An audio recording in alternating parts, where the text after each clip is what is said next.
Coming up, Joe Schoen and Brian Daboll were on hand for the LSU Pro Day, which got a look not only at QB Jaden Daniels, but also the darling maybe of the Giants fan base eyes, Malik Nabers. We dive in on the takeaways, if it shakes up the plans for Big Blue, and are there any alternatives that the fan base should be excited about? We get into this all coming up next.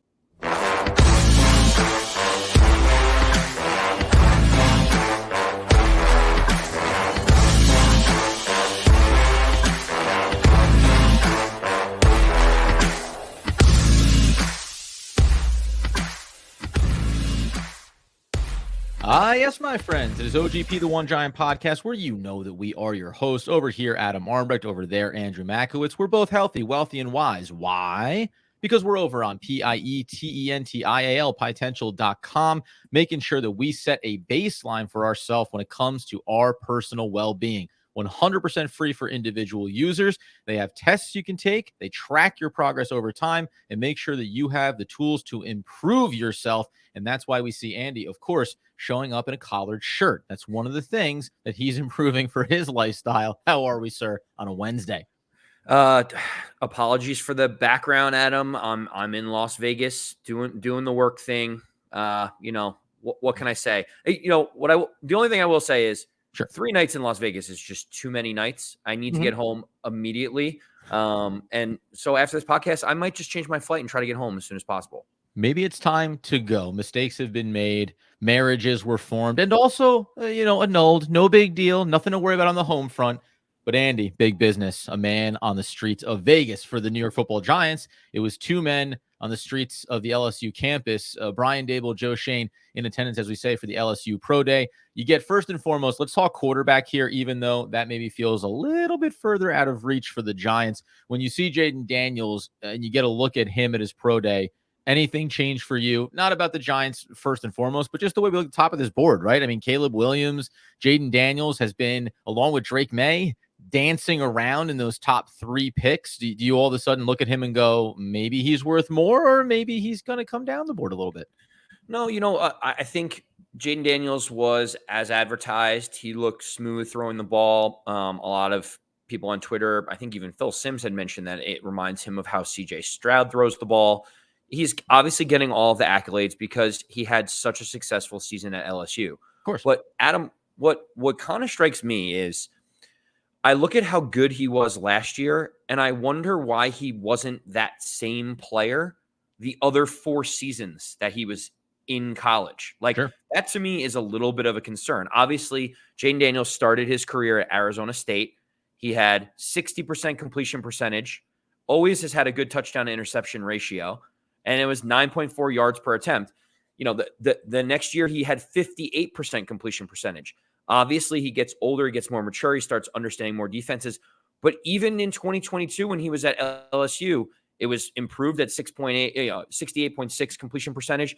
But Adam, his yards per attempt were 7.5, which is kind of in line with what he was doing at Arizona State.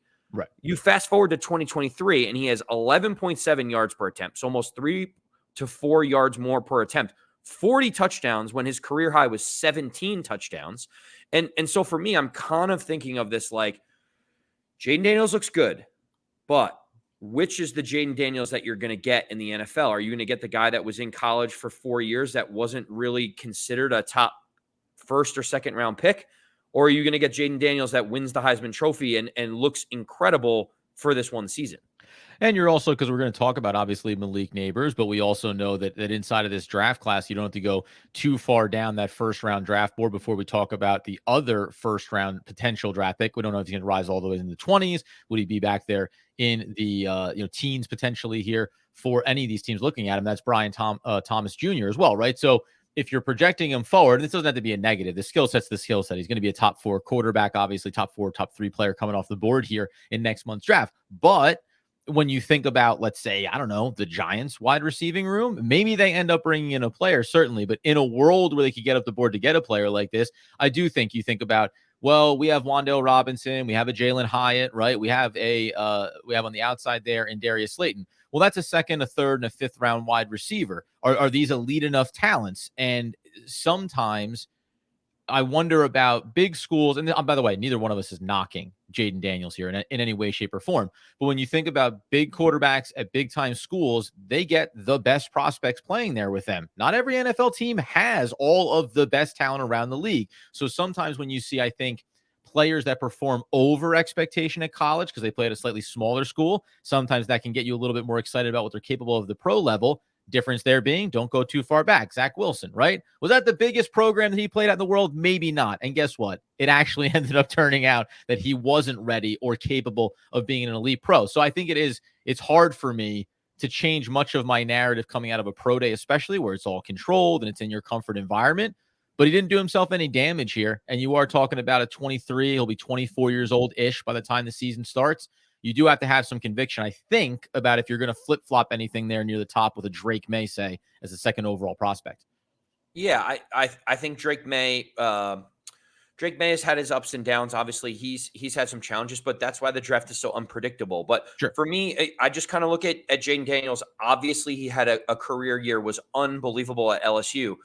Just watching him, at the pro day, I was like, yep, he checks all the boxes. He has a fluid motion. Everything looks great. I just have this thing in the back of my mind. I'm just wondering, like, which is the more interesting body of work to talk about? The 4 years of consistently being an okay quarterback, or the 1 year being a Heisman Trophy transformational quarterback at LSU?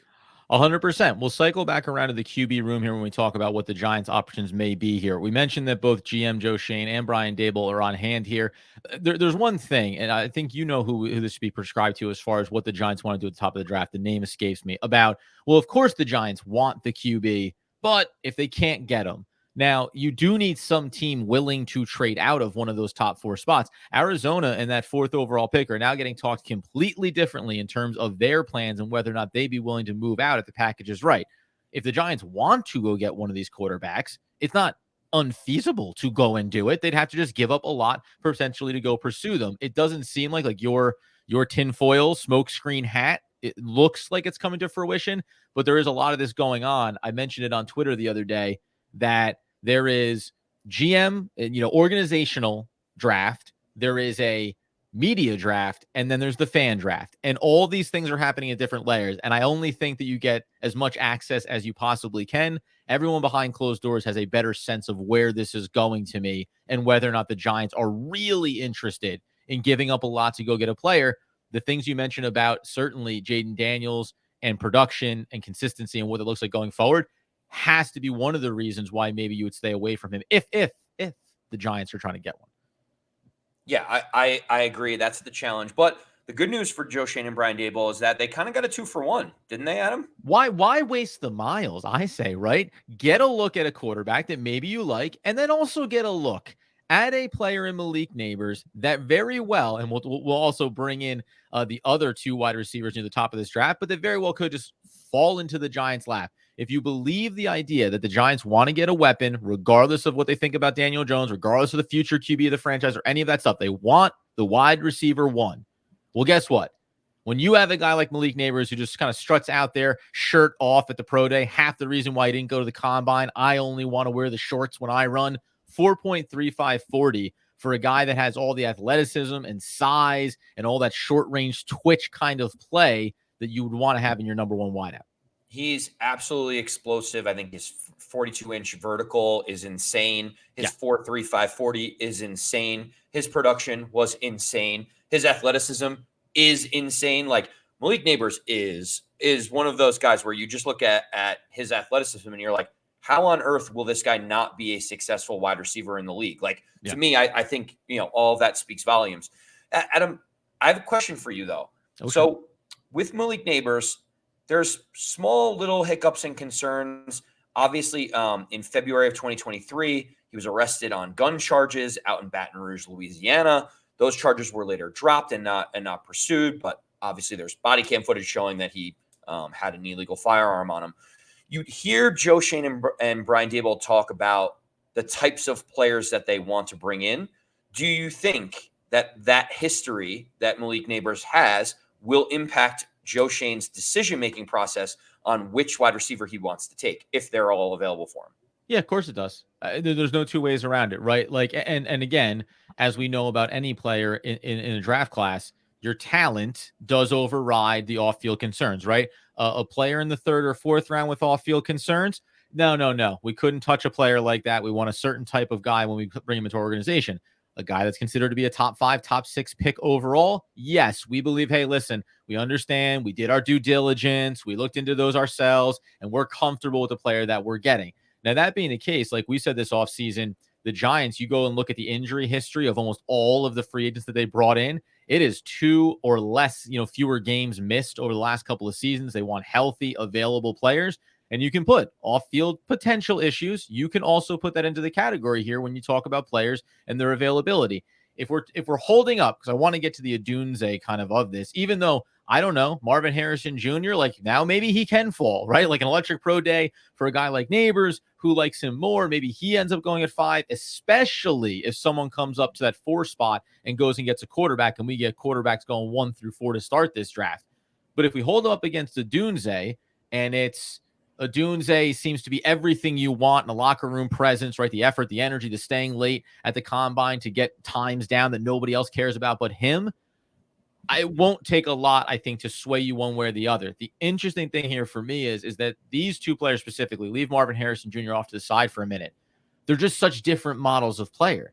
Odunze, 6'3", big body guy, right? Like gonna play physical, gonna give you every single inch of every single yard. But a player like Nabers, this is the quick bubble screen to the wide receiver, make the first guy miss, give you electric playmaking, maybe not unlike another LSU product that you've brought up before in Odell Beckham Jr.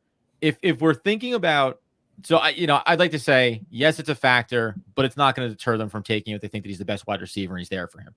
But when we think about comparing him to Odunze, are you swayed at all by the idea of, let's say, the way a lot of bigger bodied receivers tend to age over the course of their careers, where all of that talent and size and power at the beginning then becomes a little bit slower, like, not quite as nimble, not quite as agile. And listen, I don't know, you have to go back a few years to remember when Kenny Golladay came in the door, and it was like, oh, sweet, the shell of a body that we would have liked maybe 3-4 seasons prior. So for me, it's not a concern, Adam, because I'm just thinking about like how are we going to get the best production, and Sure. and think of Rome Odunze. We talk about how Malik Nabers is the perfect athlete, like everything checks out in terms of what he did. Rome Odunze ran a 4.45 40, so he doesn't have the same speed as Malik Nabers, who can just pop the top off of a defense, but he's fast enough, right? Like he can get past and get behind. He has game changing speed. One thing I also want to say is, I'm not the one that was talking about the character of the player. This was coming from Joe Schoen and Brian Daboll last offseason, talking about the types of players that they want in the building. And so, I think it will be part of the consideration. It has to be. And, we've talked about Dave Gettleman swinging and missing on guys like DeAndre Baker and others that had similar, different concerns in the offseason. Of course. To me, I just look at Rome Odunze and I say, he's 3 inches taller.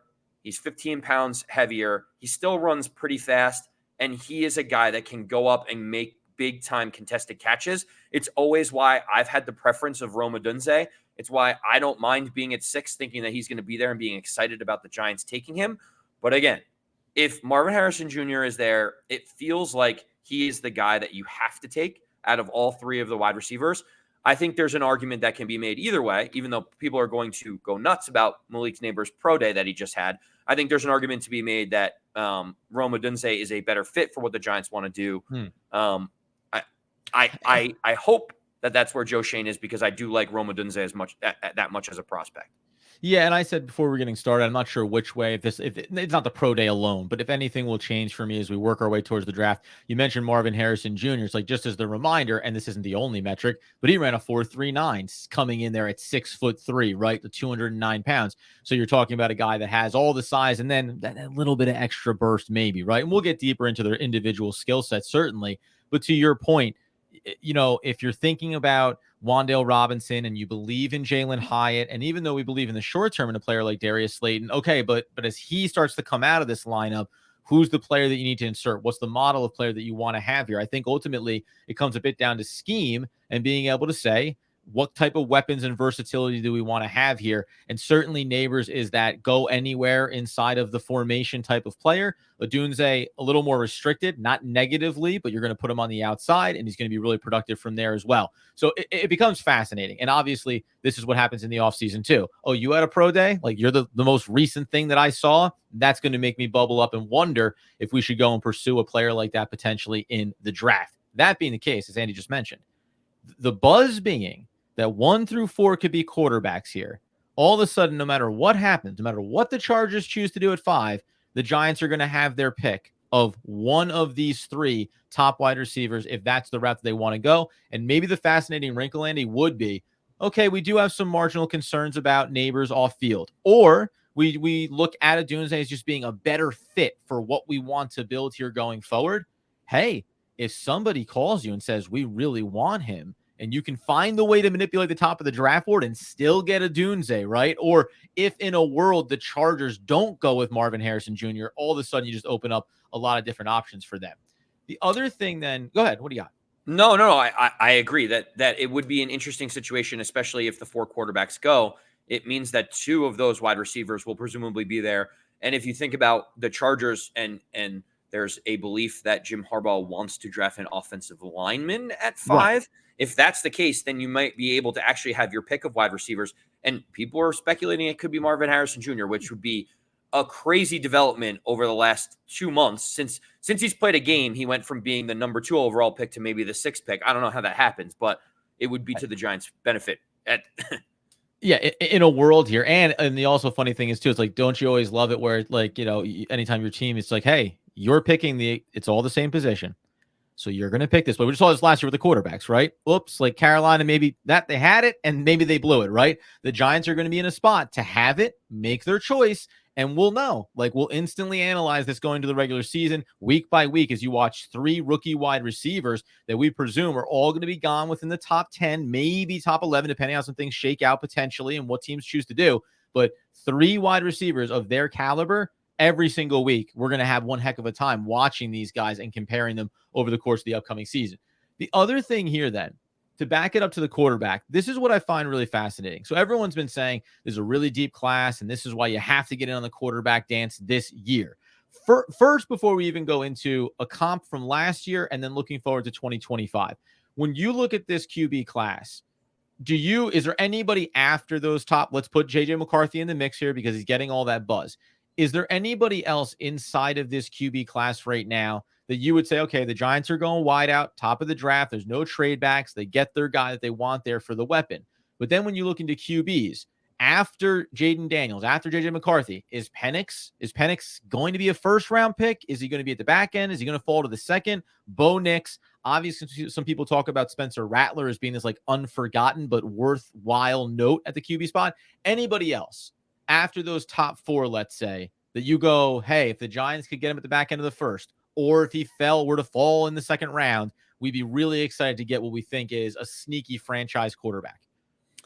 I don't. Obviously, there's reasons why Mike is not a top 10 lock pick, and a lot of it has to do with all of the injuries that he has had. Of course. There's discussions about Bo Nix. He's been around forever, started at Auburn, had 2 really good years at Oregon. There's questions about his arm talent and arm strength, not necessarily like his processing of the field. You have Spencer Rattler, who you mentioned before. And then you get into some of the names of guys like Jordan Travis from Florida State, who got injured towards the end of the year.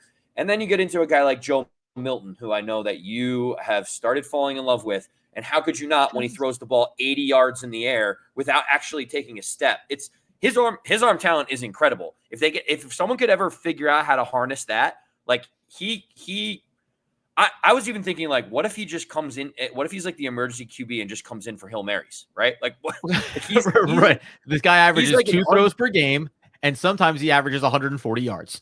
Like, even as a decoy, like, he just gets in the game, and you have a guy on a go route, literally anywhere on the field, he can throw the football. It's tremendous. But I just don't.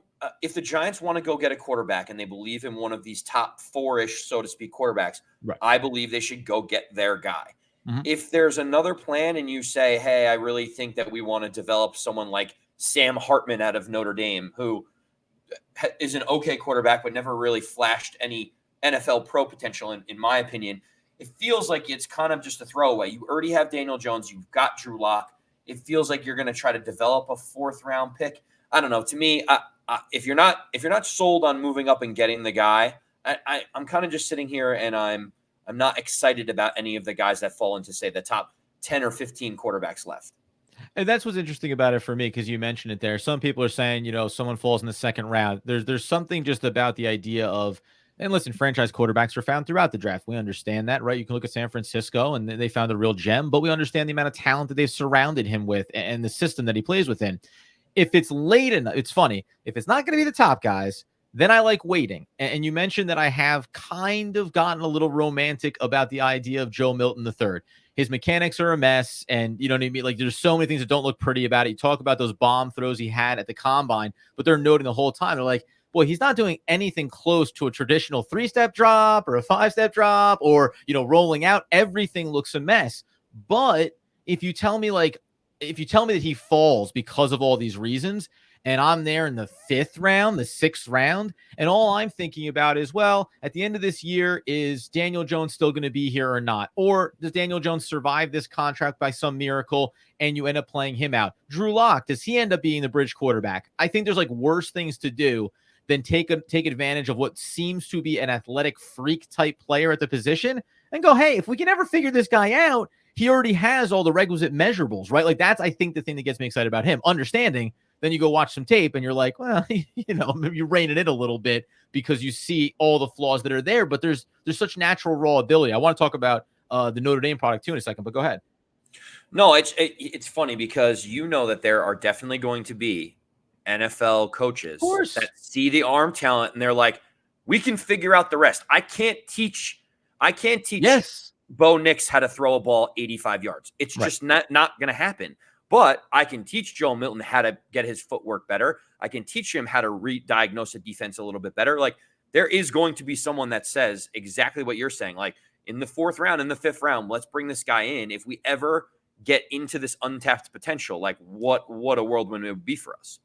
Of course. And the other one there, you mentioned Hartman. I will just say, when I watched the combine, like, I liked everything that he showed. Like, everything that he did looked fluid and good, and timing and the throws, the out routes, like, everything was there. There's nothing flashy about him, and the arm strength and, certain things about him you're going to watch for. But again, and if I'm maybe if it's a project, if I think I've checked all my boxes and I want to take a flyer, I wouldn't hate him either. But I wouldn't elevate any of these guys outside of that top group and say, hey, there's a player you want to go get. And remember, because of the COVID year, guys get this extra year of eligibility. We're talking about in Hartman, he's almost 25 years old coming out as a rookie. And that actually brings me to the other part about this. So everyone's been saying, like, this is it's going to be go down as one of the best QB classes. And again, ratings aren't the only thing here. But if you walk back right now in this year's draft class, using Draft Buzz just as our benchmark, we know Caleb Williams, a 93.5 rating. And down the list you go, 91.6 for May, a 90.5 for Daniels, 89.5 for even Penix Jr., 87.6 for J.J. McCarthy. If you look down, by the way, keep going, Bo Nix, 87.6. Then there's the drop off to Rattler, right? So you have 6 quarterbacks there that all have 87.5 or better ratings. Dial it back 1 year prior, and you're talking about right there on the heels of them. You could put Will Levis in that category, who went to Tennessee. They're going to try to make him their franchise guy. You got a player like Jaron Hall, who's playing for the Minnesota Vikings, yet they're talked about as getting up the board to go get their guy. It's interesting to think about the way these players are being discussed. When you look at the way they were benchmarked in coming into last year, remember, Bryce Young was a 93.6. Maybe it still works out. Carolina's a mess. Stroud ended up being the gem. Hooker was an 87.8, and he is just an aged backup playing behind Jared Goff in Detroit and may never become a player that sees significant reps. I always have this fascination with the way it gets hyped to a point where it's like there's no possible world where any of these quarterbacks will be misses. They're all going to be hits. And if you don't take one, you've made a huge mistake. Now, I'll talk about next year's draft in a second. But when you go back and look at last year's, I've got half of those top guys all rated in the same type of area. Half of them are not going to be starters in the NFL. Half of them are going to be journeyman backups with some chance down the road to see some starts. You are absolutely right. I mean, go back another draft to the 2022 draft, which was not a particularly strong draft coming out. Sure. I think Kenny Pickett was the only one that went in the first round. But all the top players, so you mentioned that the top 6, I'm going to say, that are entering this draft are kind of at that NFL Draft Buzz has them all at 87 or higher. Mm-hmm. When you look at the 2022 draft class, it went Kenny Pickett at 87, Matt Corral at 87, Desmond Ridder at 86, Sam Howell at 86. Kenny Pickett just got traded. Is Matt Corral still on the Carolina Panthers? Desmond Ridder just got sent over to Arizona, and Sam Howell was just traded to the Seattle Seahawks. So the top 4 guys just 2 drafts ago have all been either released, traded, or basically moved on from their team. And so that's why there's no guarantees, even if you're going to say, let's develop one of these guys as a mid-round pick. Those guys aren't even on the same roster 2 years later. Of course. And this is now why is it valid to bring it up here when it comes to, hey, it's a rich class and you have to pay attention to it. Well, dial it forward one more year from now, and it's Sanders. He's at the top. He went back to school. Dad said, stay one more year before we get you there. You'll be the elite number 1 prospect that everyone wants. And the only other player that's rated right now in this moment at 87 or better is the Penn State product Alar, who is right there as the number 2 overall prospect. And there's a precipitous drop off after that. So you can look at that and you can say, well, if you're the Giants, you can get a better prospect in the 3rd round this year at the QB spot than you will a year from now at the 2nd round or moving up the board into the 1st round. Couple of things. One, these are just ratings. It means nothing watching the players play, etc. And it's a year later. What are these players going to develop and do? I actually think it's a good point you bring up about Jaden Daniels. Well, here's a guy that all of a sudden gives you this electric year and maybe finds all the untapped potential and now projects to be that franchise quarterback.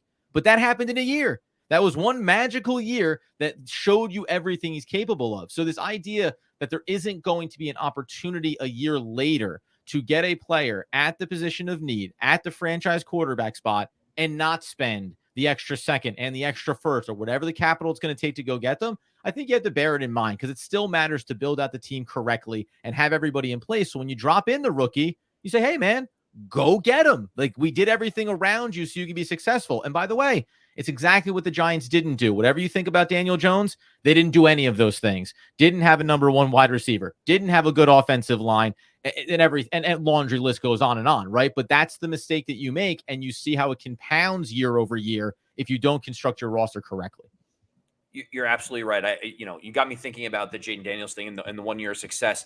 It screams out very similar to what happened with Kenny Pickett, who was considered a mid-round guy that you could probably bring in, and he, never had never had more than 13 touchdown passes in any of his first 4 seasons. Then in 2021, he throws for over 4,000 yards and 42 touchdowns. And so the question is, like, which Kenny Pickett are we getting? Are we getting the one that started for 4 years that looked like he was just going to be a mid-round developmental prospect, or are we getting the Kenny Pickett that threw for 40 touchdowns? I'm not comparing the 2 players. I think Jaden Daniels has way more upside than Kenny Pickett ever had going into it. But Kenny Pickett was a first-round pick based off of that 1 year of success. These are all things that I know go into the decision-making process for Joe Schoen. And it's also one of the reasons why everyone loves Caleb Williams so much, is that he's had multiple years of being the guy and has had success doing it. Yeah, projecting forward versus having the sample size. So it makes it really interesting. At the end of the day, the LSU Pro Day basically confirms what we think we had in these players, or what probably a lot of GMs think they have in these players. Whether or not it shakes things up around the Drake May top of the draft scenario and Daniels, that does become interesting. Whether or not it shakes up if Nabers is nipping at the heels of Marvin Harrison Jr., or if he's cemented himself being above Odunze, hey, those things will play themselves out. The one thing we said all offseason is that the New York Football Giants, sitting at 6, doing absolutely nothing, fielding no calls, not moving up, standing pat, are going to get one of these 6 players. And we can say one of these 5, take away Caleb Williams, right? Whatever, take away Drake May. One of these 4 players, if they want a quarterback, maybe that's going to look different now, but the wide receiver room is going to look great for them, and they're going to get a chance to have one of these weapons come next month in the NFL draft. It just comes down to, is anybody else super eager to come up and make some waves there at the top of the draft board? I do wonder,